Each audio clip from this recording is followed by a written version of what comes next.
আসসালামু আলাইকুম প্রিয় ভর্তি যোদ্ধারা, কেমন আছো তোমরা সবাই? তোমরা যারা কৃষিগুচ্ছে ওয়েটিং লিস্টে ছিলে তাদের জন্য একটা সুখবর হয়তো তোমরা ইতিমধ্যে পেয়ে গেছো, কিন্তু এইটা নিয়ে একটু বিস্তারিত অ্যানালিসিস করার জন্যই আসলে আজকের এই ভিডিও।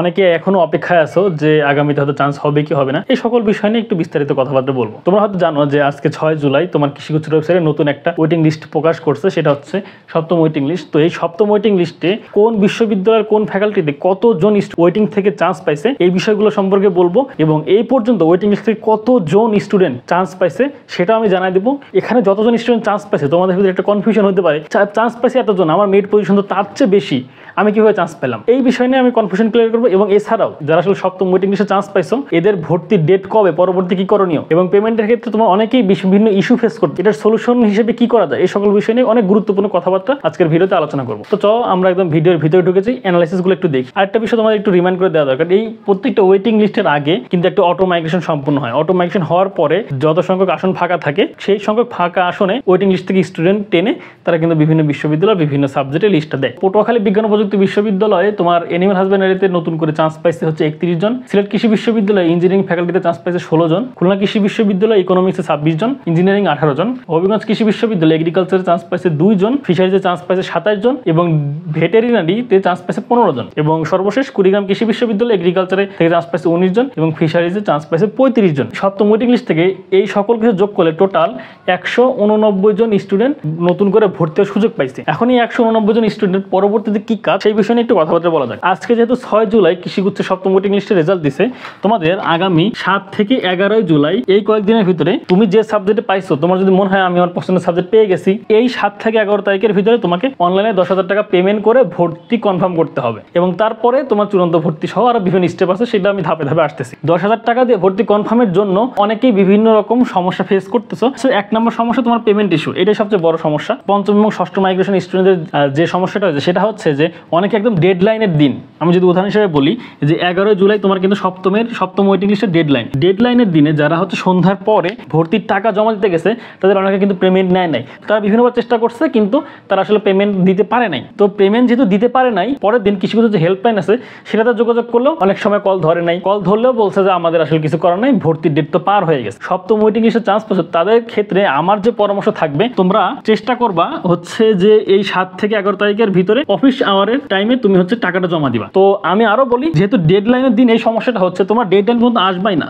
তুমি যদি তোমার পছন্দের সাবজেক্ট পেয়ে যাও, চেষ্টা করবা যে 7 থেকে 10 তারিখের ভিতরেই তুমি তোমার প্রাথমিক ভর্তি সম্পন্ন করে ফেলার, তাহলে আশা করা যায় যে কোনো রকম কোনো অসুবিধা হবে না। একটা জিনিস দেখো যে সকল স্টুডেন্ট এই যে ডেডলাইনের দিন তাদের হাতে কিছু সময় আছে রাত 12টা পর্যন্ত, কিন্তু সন্ধ্যার পর ট্রাই করছে, পেমেন্ট নেয় নাই, তারা কিন্তু ভর্তি হতে পারে না। সে যদি ধরো সেকেন্ড টাইমার হয়, অন্য কোথাও যদি চান্স না পায়, তাহলে তুমি দেখো যে সেই ছাত্রের জীবনের এখন কি অবস্থা। তো এই জন্যই এই বিষয়গুলো সম্পর্কে একটু সবাই সতর্ক থাকবা। লাস্ট দিন দেব এই দিক চিন্তা না করে তোমরা চেষ্টা করবা যে একদম টাইমের ভিতরে একটু অফিস আওয়ারের ভিতরে টাকাটা জমা দিতে। এখন তারপরে তোমাদের যারা আসলে ওয়েটিং লিস্টে চান্স পাইছো, শুধুমাত্র সপ্তম ওয়েটিং লিস্টে যারা চান্স পাইছে তাদের না, এই যে বাদ বাকি পঞ্চম ষষ্ঠ সবারই একটাই প্রশ্ন, ভাইয়া তাহলে আমরা আসলে চূড়ান্ত ভর্তি হব কোন দিন, চূড়ান্ত ভর্তি কবে হবে, তারপর অষ্টম অটো মাইগ্রেশন কবে হবে, তারপর হচ্ছে অন স্পট ভর্তি কবে হবে, এই সকল বিষয় নিয়ে ওয়েবসাইটে কোনো তথ্য ক্লিয়ার করা নাই। তারা শুধু একটা কথাই বলছে পরবর্তীতে ঘোষণা করা হবে। ওই জন্য আমিও লিখছি কামিং সুন, যখনই চলে আসবে আমিও তখন তোমাদের নতুন একটা ভিডিও দিয়ে সেটা সম্পর্কে জানিয়ে দিব ইনশাল্লাহ। চূড়ান্ত ভর্তি পরে যে ওয়েটিং লিস্ট থেকে আবার নতুন করে সাবজেক্ট পাইছো তাদেরকে তোমার আবার চূড়ান্ত ভর্তি হতে হবে। চূড়ান্ত ভর্তি হওয়ার পর যে সকল সংখ্যক আসন ফাঁকা থাকবে সেই সকল আসনের বিপরীতে আবার একটা অটো মাইগ্রেশন হবে। অটো মাইগ্রেশন হওয়ার পরে যত সংখ্যক আসন ফাঁকা থাকবে সেই আসনের 3 গুণ প্রার্থীকে তারা কৃষিগুচ্ছের ওয়েবসাইটে আবার একটা নোটিশ আকারে প্রকাশ করবে। সেই নোটিশে যাদের যাদের রোল থাকবে তাদেরকে তোমার হচ্ছে অন স্পট ভর্তির জন্য বাংলাদেশ কৃষি বিশ্ববিদ্যালয়ে যেতে হবে। এখন এই চূড়ান্ত ভর্তির জন্য ডেট কবে এই সম্পর্কে তারা বলছে পরে জানিয়ে দিবে। অষ্টম অটো মাইগ্রেশন কবে হবে, অষ্টম ওয়েটিং লিস্ট যেটাই বলো, ডেট কবে সেটা কিন্তু তারা ক্লিয়ার করে নাই, সেখানেও বলছে যে পরবর্তীতে ঘোষণা করা হবে। এবং অন স্পট ভর্তি কবে হবে এই বিষয় সম্পর্কেও তারা কিন্তু পরবর্তীতে ঘোষণা করতে চাইছে। 11 জুলাই পর্যন্ত যেহেতু তোমার সপ্তম ওয়েটিং লিস্টের সকল কাজকর্ম শেষ, আশা করা যায় যে 11 জুলাইয়ের পরে যে কোনো একটা দিন তোমার কৃষিগুচ্ছের ওয়েবসাইটে নতুন একটা নোটিশ আসবে, সেখানে হয়তো সকল বিষয় ক্লিয়ার করে দেওয়া থাকবে। কৃষিগুচ্ছের রেজাল্ট দেওয়ার পরে ওয়েটিং লিস্ট থেকে আসলে কত সংখ্যক স্টুডেন্ট টোটাল গেল সেটা হচ্ছে এখানে আমি চার্ট দিয়ে রাখছি, তোমরা হয়তো এই চার্ট প্রায় দেখে অভ্যস্ত, প্রিভিয়াস ভিডিওগুলো ফলো করে থাকো। তারপর আমি একবার একটু সামারি করে দিই। প্রথম ওয়েটিং লিস্টে চান্স হচ্ছে 460 জন, সেকেন্ড ওয়েটিং লিস্টে চান্স 127 জন, থার্ড ওয়েটিং লিস্টে চান্স 63 জন, চতুর্থতে 522 জন, পঞ্চমে 349 জন, ষষ্ঠতে 232 জন, এবং সর্বশেষ এখন যেটা নিয়ে ভিডিও করতেছি সপ্তম ওয়েটিং লিস্টে চান্সে হচ্ছে 189 জন। এই মিলে টোটাল কৃষিগুচ্ছ কর্তৃপক্ষ ওয়েটিং লিস্ট থেকে সর্বমোট 1942 জন স্টুডেন্টকে ভর্তির সুযোগ দিছে। যারা ওয়েটিং লিস্টে ছিল তাদের ভিতর থেকে কিন্তু 1942 জন কৃষিগুচ্ছে ভর্তির সুযোগ পাইছে। এখন অনেকের যে প্রশ্ন, ভাইয়া আমার তো পজিশন হচ্ছে 2035, আমিও তো চান্স পাইছি, আপনি বললেন 1942, 2035তম থেকে আমি চান্স পাইছি কিভাবে? একটা উদাহরণ সহকারে এক্সপ্লেন করি। সেটা হচ্ছে যে ধরো আমার বিশ্ববিদ্যালয়ের ভিসি স্যার বলছে যে আমি 25 জনকে খাওয়াবো, তাই তোমরা আগ্রহীরা দ্রুত রেজিস্ট্রেশন করো। আমার ক্লাসে স্টুডেন্ট আছে 25 জন, কিন্তু সেই 25 জনের ভিতর থেকে 25 জনই কিন্তু রেজিস্ট্রেশন করতো, তাহলে কিন্তু সেখানে আর কোনো ফাঁকা থাকতো না। তো সেই 25 জনের ভিতর রেজিস্ট্রেশন করছে 23 জন, কিন্তু ভিসি স্যার আমাদের খাওয়াতে চাইছে কতজনকে? 25 জনকে। স্যার কিন্তু মানুষ গুণ করে 25 জনকে খাওয়াবে, স্যার যেহেতু আরো 25 জনকে খাওয়াবে, আরো 2 জনকে তো খাওয়াতে হবে। তখন কি করবে?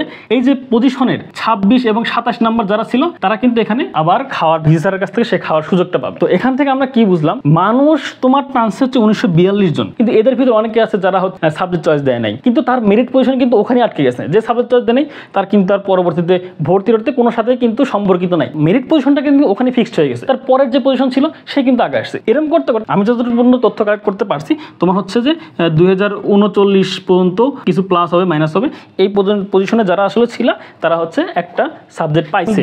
যারা আসলে ওয়েটিং লিস্টে আসো তাদের স্বস্তির জন্য কিছু কথাবার্তা বলি। সেটা হচ্ছে, আমার যদি ষষ্ঠ ওয়েটিং লিস্টের ভিডিও খেয়াল করে থাকো, আমি কিন্তু বলছি 232টা আসন ফাঁকা আছে। যদি এখানে 40% স্টুডেন্ট ভর্তি হয় এবং তাহলে সিট ফাঁকা থাকবে 60% স্টুডেন্ট। তো 60% যদি স্টুডেন্ট ফাঁকা থাকে, তোমার হচ্ছে টোটাল 139 জন তোমার সপ্তম ওয়েটিং লিস্ট থেকে ডাক। কিন্তু বাস্তবতাটা হচ্ছে তোমার এই 60% স্টুডেন্টও তোমার কিন্তু ষষ্ঠ ওয়েটিং লিস্ট থেকে ভর্তি হয় নাই, ভর্তি হয়েছে মাত্র 20% স্টুডেন্ট। 80% সিট কিন্তু ফাঁকা থাকছে। 80% সিট যেহেতু ফাঁকা থাকছে, এই জন্য তোমার এই সপ্তম ওয়েটিং লিস্টে 189 জন স্টুডেন্টকে কিন্তু তারা নতুন করে বিশ্ববিদ্যালয়ের নাম, সাবজেক্টের নাম দিতে পারছে। আগের বার যেহেতু হচ্ছে যে 80% সিট ফাঁকা ছিল, তুমি এখানেও যদি 80% সিট ফাঁকা হিসেব করে ক্যালকুলেশন করো এবং দেখবে যে চূড়ান্ত ভর্তির দিন, অনেকে দেখবে যে চূড়ান্ত ভর্তির দিন ভর্তি হবেও না, তোমার হচ্ছে যে 2200 পর্যন্ত সিট ইজিলি যাবে। এটা আমি আশা করতেই পারি, এর বেশি হয়তো যেতে পারে। তোমার এখন যে পজিশনে সিট আছে, এর চেয়েও যদি জিএসটি বলো বা অন্যান্য বিশ্ববিদ্যালয়ে যদি ভালো পজিশন থাকে, কৃষিগুচ্ছতে শেষের দিক থেকে কোন সাবজেক্টগুলো পাইতে পারো, এটার চেয়ে যদি অন্য বিশ্ববিদ্যালয়ে অন্য পজিশনে যদি ভালো সাবজেক্ট পেয়ে থাকো, তোমার যদি মন চায় তুমি সেটাতে শিফট করতে পারো। আর যদি এরকম মনে হয় যে না ভাই আমি এগ্রিকালচারে থাকবো, এগ্রিকালচারটাকে আমার ভালো লাগে, তাহলে তোমার জন্য কৃষি বিশ্ববিদ্যালয় ওয়েলকাম। তো আশা করি ভিডিওতে যে সকল বিষয় বলছি প্রত্যেকটা বিষয় বুঝতে পারছো। এরপরও যদি তোমার কোনো কিছু জিজ্ঞাসা থাকে, কোনো কিছু জানতে ইচ্ছা করে, ভিডিওর কমেন্ট বক্সে কমেন্ট করে দিও, আমি ইনশাল্লাহ সেটা সময় মতো অ্যান্সার দিয়ে দেওয়ার চেষ্টা করবো। আমার জন্য দোয়া করো, আমি যেন সর্বদা সঠিক সময় তোমাদের সঠিক দিক নির্দেশনা দিয়ে, তথ্য দিয়ে তোমাদের সাহায্য করি। আল্লাহ হাফেজ, আসসালামু আলাইকুম।